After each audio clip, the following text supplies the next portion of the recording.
El Nido is the topmost tourist destination in the Philippines. Pero ingon sila that this is overrated. Mahal ug dili daw swak sa mga locals like us. Maong amo gining gibisita para masaksihan ang mga activities ug mga butang nga pwede masinati diri. Tanawa usa ni ninyo before mo anhi. Uban nimi kay ato ning istoryahan ang mga accommodations, tours, food, budget ug uban pa para naa na mo'y idea for your next ultimate vacation dere. Tara, uban na sad ta sa among laag. The town of El Nido is located in the northernmost province of Palawan. If you're coming from Cebu like us, you can have a flight going to Puerto Princesa and have a land trip going to the town of El Nido. One of the most convenient way to save time and money is to book your tours in advance. Sama na lang ani among gibuhat nga we coordinated with Paddle Up Travel and Tours mong pag-abot na mo sa airport kay gisundo na dayon mi sa van ug di na ka mahasol pa. This trip will take 5 to 6 hours. Yes, ing ana kalayo kay this is approximately 266 kilometers nga biyahe nga puro giniliko-liko ilang dalan diri. Mahong kung dagaton ka kay ikatug na lang na kay malipong gyud ka. First, let's talk about accommodation. Di na gyud problema ang kay stayhan diri tungod sa kadaghan. Naay luxury ug naa say budget friendly. But if you want a convenient stay, adto gyud mo paduol sa sentro. So guys, we're finally here at the Lime Resort. Ang nakaindot diri is naay mga tour agency nga duol ra kayo, and there's actually shops like mga karenderya and also na diri mga tricycle, so very accessible gid kini nga location. This resort is also known tungod sa nindot kay nila nga infinity pool nga nag-offer gyud og panoramic view sa mga islands sa El Nido. Hi guys, welcome to our room and I will give you a short room tour here. So this is what you can expect inside. This is their suite room. So we have this king size bed that is very comfortable. Nasa diri ilang amenities that they have coffee, sugar, they have a water heater, and they also have mini refrigerator and some cabinets to store your needs. Here, syempre, na ang safety deposit box. Nasa tayo hair dryer and the sleepers. Syempre, Lime Resort na logo. Alright? And you can have this bathrobes and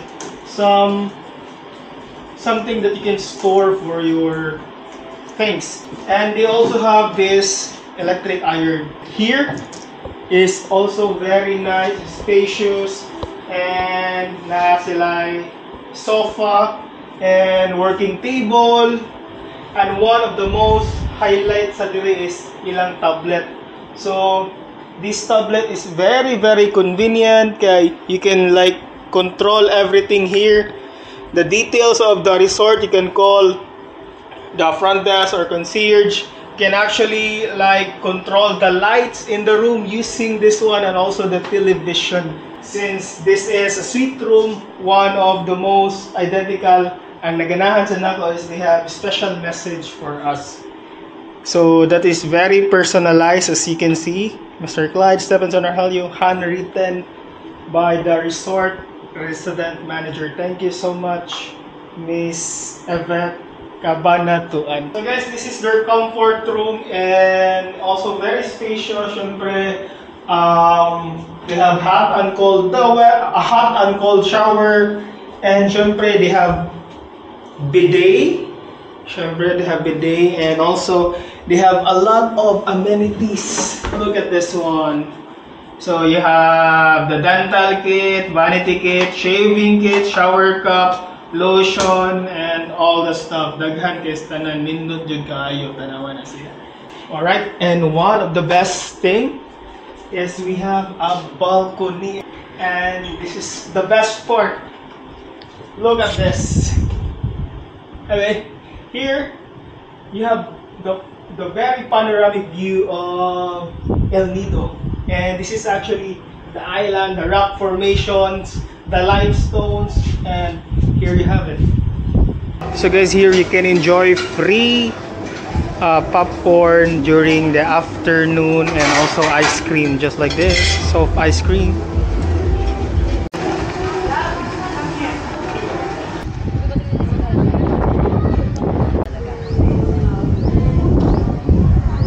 Favorite part yun sa staycation ug dili dapat i-miss kay ang breakfast buffet. Diri sa ilang Pulp Cafe, you can expect a normal breakfast nga igo gyud nga daghan kay kapilian ug matagbaw sa jud ka. And this is what you can expect here.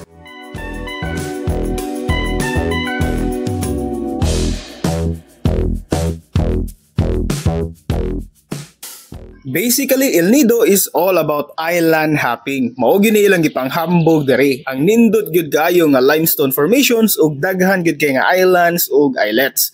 Ug di gyud makumpleto imong pagbisita diri kung di ka mag-island hopping. Ug bisan asa ka molingi diri kay naa gyud puros nag-offer og tours. Pero ang nakanindot lang kay uniform mostly ilang offers kay regulated ni sa local government nila, appeal na pod ang presyo. They divided their tours into Tour A, B, C, and D. Ayaw mong kalibog kay tanan tour operator kay same ra gyud og destination og activities kung unsa imong tour package nga pilion. Magdepende na lang gyud sa service og presyo. Price ranges from 1,000 to 1,500 per person. Mong mo recommend gyud to book it in advance para mas dali og hassle-free na inyong laag. Sama na lang sa among experience. We book through Paddle Up Travel and Tours. And legit ni sila ha. Og appeal na ang hotel pick-up sa among tour. Going to the boat, mo nakasave gyud me og time. Our first tour nga nasuwayan is the Tour A. Basically, this sums up what El Nido is all about. Apil na diri ang white sand beaches, lagoons, ug marine sanctuary. Mong mao gini lang mostly i-recommend kung first timer ka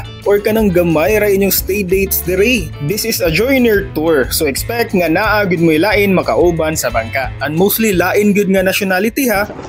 So guys, this is actually our first stop. This is actually the Tour A.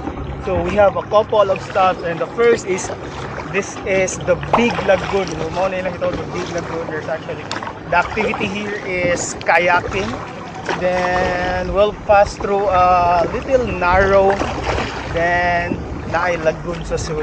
Diri gid mi na amaze sa kanindot. Perfect kini nga first destination kay mao gini ang nag-set sa expectation. No wonder puwerte yung busuga sa mong mga mata tungod sa katinaw sa tubig diri. Tinuod gyud kayo ang mga nakita namo sa video nga karon sa aktual na gyud namo na experience. Apil na gyud ang lunch sa tour package. Unya nara sila designated nga island nga pwede dungguan para sa among paniudto. But again, depende na naa sa inyong tour operator nga gikuha kung unsa nga food ang ilang i-serve sa inyo ha. We also visited the Secret Lagoon, which is musud mo gamay nga buslot ug naa sa sulod ang lagoon nga napalibutan og taas nga limestone formations. Pero dili kay tin-aw ang tubig diri ha.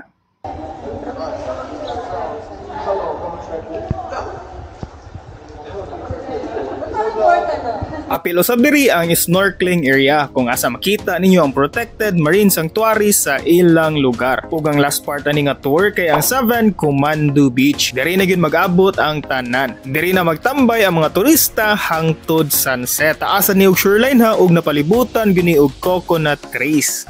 So guys, this is actually our last destination for this tour A. So this is what they call the 7 Commandos. Pwede sa mo magduwa og volleyball diri og daghan jud kay mo makadula. And this is a perfect spot para mag-relax in the whole tour niya. Nay mga baligya dito. Let's check it out. So just for reference, mo na yung prices diri sa 7 Commandos Beach. Okay, you can see it. Pero kay 6 days man mi diri, we take another tour and I will share with you a very unique and mas dali nga pamaagi to wander around El Nido. Usasad sa gina-offer nila is the speedboat. This is also available by Paddle Up Travel and Tours. Mas nindot gini nga experience kay mas dali ug mugawas pag inyong adrenaline tungod sa mga dagko nga balod.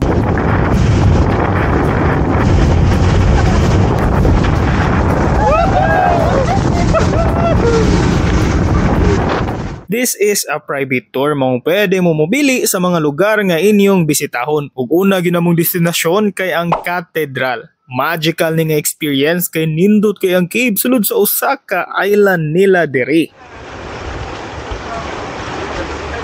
Oh, grabe.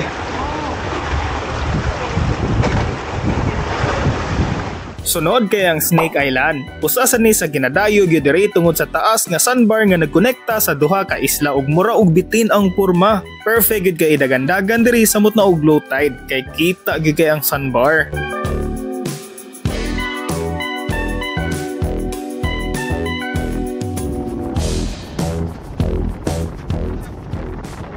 Kaning sunod nga nabisita namo kay usa sa pinakanindot gyud kay awarded ni og apil ni sa top 50 beaches in the world. This is Intalula Beach ug grabe gyud katinaw sa tubig diri. Mutaas gyud ninyo expectation sa beaches kung makabisita namo diri.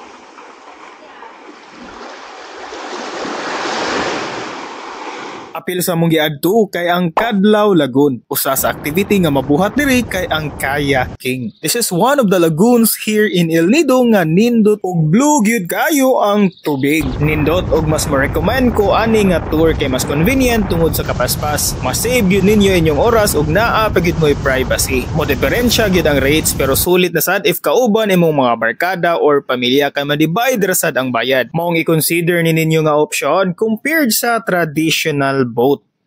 So guys, karon is we're going to have a land tour and we decided to rent a motorbike of the old education sa hotel. Look at that. That's the hotel. And here's the motorbike rental. Bigger bikes or the 150cc like the Aerox will cost you around 800 to 1,000 here. And if you rent for the smaller one, the 125cc, it will cost you 500 to 600. That is for 24 hours already. Medyo mahal gyud ang plite diri. Minimum fare for tourists is 100 pesos. So if nagtipid mo, consider renting a motorcycle, especially if you're planning to visit their famous beaches. Kay medyo layo gyud kayo nya, mahal na gyud ang plite ani. This way, ma-appreciate pa ninyo ang kanindot sa ilang lugar. I can say nga virgin pigid kayo ilang probinsya. Wala pa kayo mga panimalay ug puro pigid green inyong makitaan sa dalan. Usa sa among bisita kay ang Nakpan Beach, which is the longest beach sa El Nido. Pwede yung taasa sa shoreline diri og puro gyud na balas ha. Pwede ra gyud kay mo mangitag spot katambayan og daghan sa dog resorts and restaurant nga pwede ninyo kan-an og ka-stayhan diri.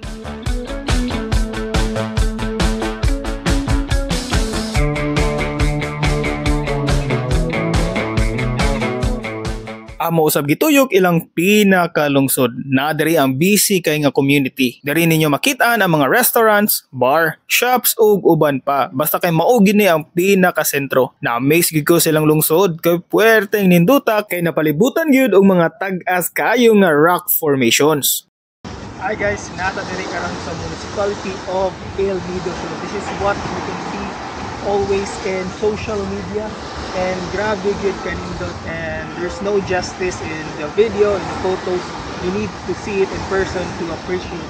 Nindot kayo ang mga landscape dere, and naa dere nahimutang mismo ang mga restaurants on the bars. As you can see, this is the seaside. This is the seaside, and naa gyud dere tanan ang nightlife and all those restaurants. And naa sa dere ang mga island hopping. As you can see, daghan jud kayo ang bangka dere. Mahal gyud ang commodity sa El Nido ha. Moong amog yung gisusi ang presyo sa ilang market. If you're in a tight budget, you can consider buying your needs diri sa ilang public market. This way, makasave gyud mo. Pero yes, expect nga taas-taas gyud gihapon ilang price diri.